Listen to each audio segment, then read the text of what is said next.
નજર કરી વિગતવાર સમાચાર પર મહત્વપૂર્ણ સમાચાર જૂનાગઢથી કે જ્યાં જૂનાગઢના એમએલએ સંજય કોરડિયાને ધમકી મળી। જી હા, રોનક ઠાકોર નામના વ્યક્તિએ ખંડણી માંગી છે। ફોન કરીને 35 લાખની ખંડણી માંગી હોવાનું સામે આવ્યું।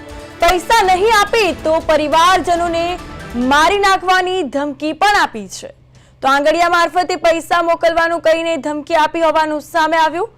સંજય કોરડિયાએ બી ડિવિઝન પોલીસ મથકમાં ફરિયાદ નોંધાવી છે। તો મહત્વપૂર્ણ સમાચાર જૂનાગઢથી કે જ્યાં જૂનાગઢના ધારાસભ્ય સંજય કોરડિયાને ધમકી મળી હોવાનું સામે આવ્યું છે। રોનક ઠાકોર નામના વ્યક્તિએ ખંડણી માંગી હોવાનું સામે આવ્યું છે। તો ફોન કરીને 35 લાખ રૂપિયાની ખંડણી માંગી છે। પૈસા નહીં આપે તો સંજય કોરડિયાના પરિવારજનોને મારી નાખવાની ધમકી પણ આપવામાં આવી છે। તો આંગડિયા મારફતે પૈસા મોકલવાનું કહીને ધમકી આપી હોવાનું સામે આવ્યું છે।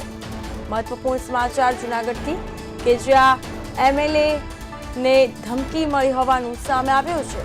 જૂનાગઢના એમએલએ સંજય કોરડિયાને ધમકી મળી હોવાનું સામે આવ્યું છે। રોનક ઠાકોર નામના વ્યક્તિએ ફોન કરીને ધમકી આપી છે અને ખંડણી માંગી હોવાનું સામે આવ્યું છે। 35 લાખ રૂપિયાની ખંડણી માંગી છે ફોન કરીને। તો પૈસા નહીં આપે તો પરિવારજનોને જાનથી મારી નાખવાની ધમકી પણ આપી છે।